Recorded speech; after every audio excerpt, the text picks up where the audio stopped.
কথার উপর ভরসা করে অদ্ভুত সিদ্ধান্ত নেয় অগ্নি। বিস্তারিত জানতে সম্পূর্ণ ভিডিওটি লাইক দিয়ে দেখতে থাকুন।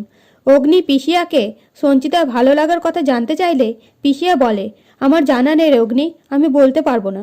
তখন অগ্নি বলে, সুমির গ্রহ বলতে পারবে কি আদৌ? তখন কথা বলে, স্বামী স্ত্রীর সম্পর্ক এমন যে একে অপরে কি পছন্দ আর কি না পছন্দ সবটাই বুঝতে পারে। স্বামী স্ত্রীর সম্পর্ক অনুভব করতে হয়, সব মুখে বলা যায় না, বুঝে নিতে হয়, তার মধ্যে ভালোবাসা না থাকলেও। এসব কথা শুনে অগ্নি সমীরের কাছে যেয়ে জিজ্ঞেস করতেই সমীর গড়ালের কথা বলে। তখন অগ্নি ল্যাপটপে গড়ালে নিয়ে সার্চ করে, কিন্তু কি করবে বুঝে উঠতে পারে না। তখন কথা বলে, আমার সাথে চলুন, সব প্রশ্নের উত্তর পাবেন। এই বলে মা আনন্দের কাছে যেয়ে হলুদ ও লাল ফুলের মাধ্যমে একটা সিদ্ধান্তে পৌঁছালে কথা বলে, আমাদের গড়ালে যাওয়া উচিত, সেখানে মায়ের স্মৃতি ফিরে আসবে। মা আনন্দী সেটাই ইঙ্গিত করতে চাইছেন। আপনি বাড়ি ঘর মেরামতের ব্যবস্থা করুন, আর আমি সবাইকে রাজি করাবো। আগে কায়দা কানুনের সাথে মিটিং করতে হবে।